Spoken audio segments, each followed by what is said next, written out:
The Barcelona Grand Prix is set to see the top contenders bring a lot of upgrades to their cars, which gives them a real opportunity to have a proper shot at winning the race. With Mercedes joining the squad after Montreal and the team being extremely happy with what they saw in the last Grand Prix, could Ferrari, Red Bull and McLaren be joined by the Silver Arrows? And more importantly, what are the upgrades that are being brought by every team on the grid?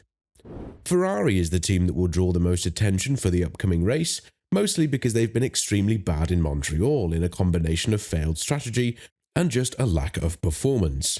On top of that, Verstappen managed to win the race and extend the lead in both championships even further, even with Perez not scoring points, which puts additional pressure on Ferrari to outperform at the highest level possible.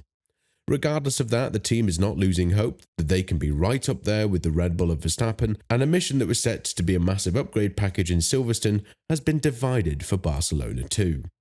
Ferrari is aiming to reduce the tyre issues that they've suffered from in the 2024 season, more precisely by bringing enough heat into them for a good qualifying lap. This isn't visible when the track temperature is high, which is the case in Barcelona. But apart from that, Ferrari would also have to be extremely good at adding downforce to their car in order to bring more performance right up to Red Bull and McLaren's necks.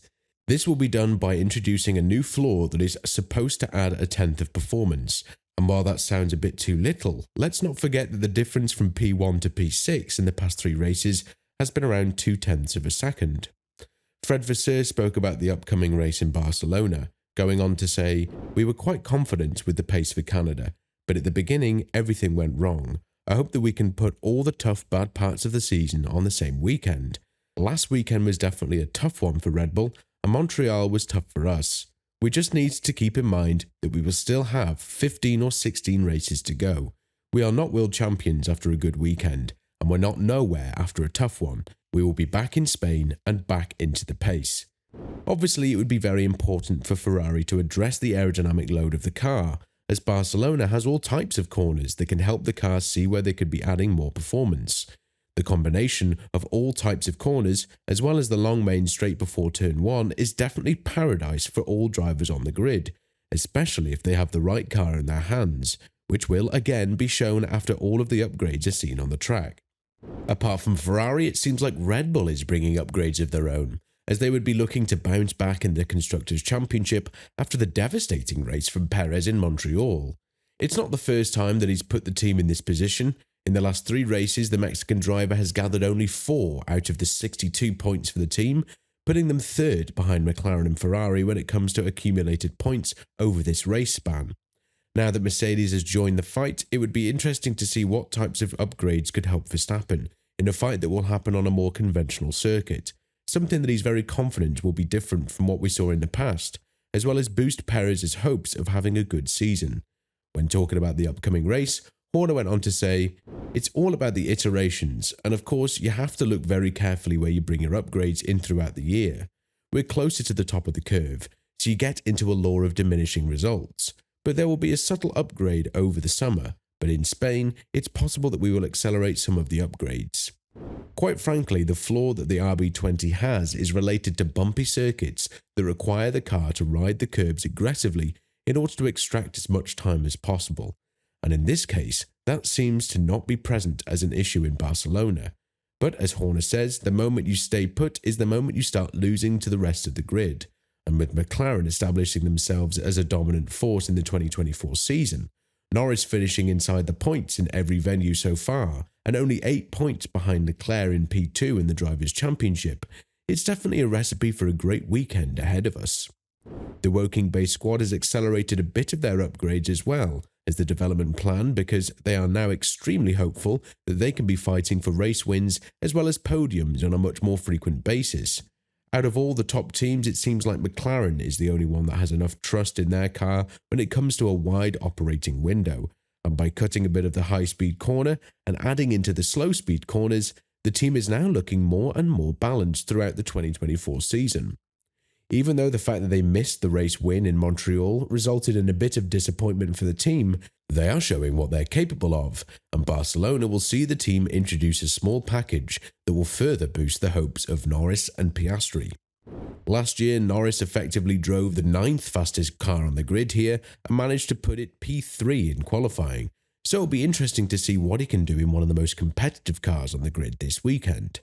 When addressing the upcoming Grand Prix in Spain, Andrea Stella went on to say, "This sort of little disappointment for a victory that was possible is actually a statement to the fact that the team has come a long way, and we're now regular podium contenders, or at times even victory contenders.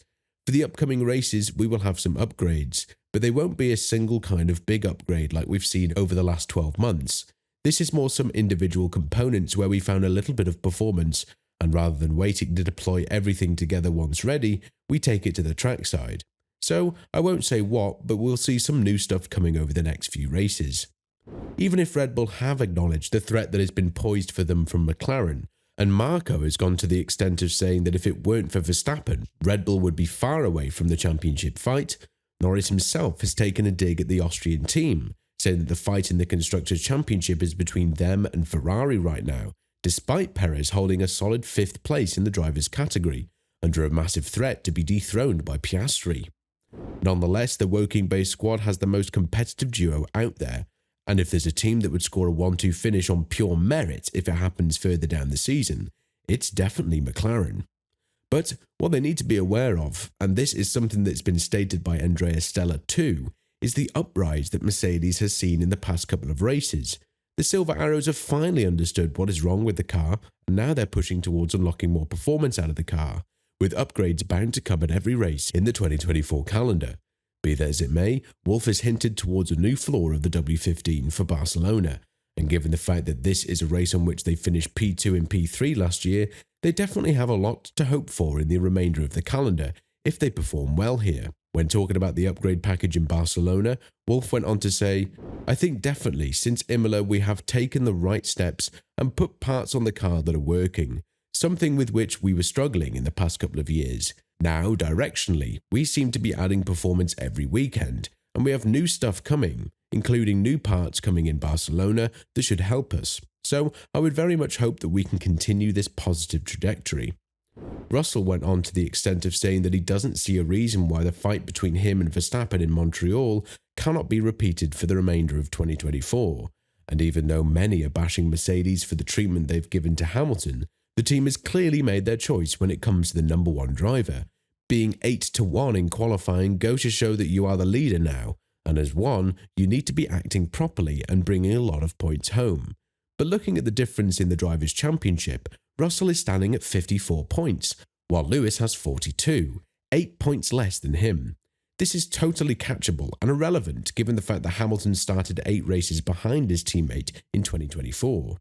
With all of this in mind, do you think that there will be a great opportunity for teams like Ferrari, McLaren and Mercedes to catch up with Verstappen from Barcelona onwards? And if so, which team do you think will emerge victorious if it's not Red Bull? Let us know in the comments below, and once you do that, make sure to click on the video that's appearing on your screen right now.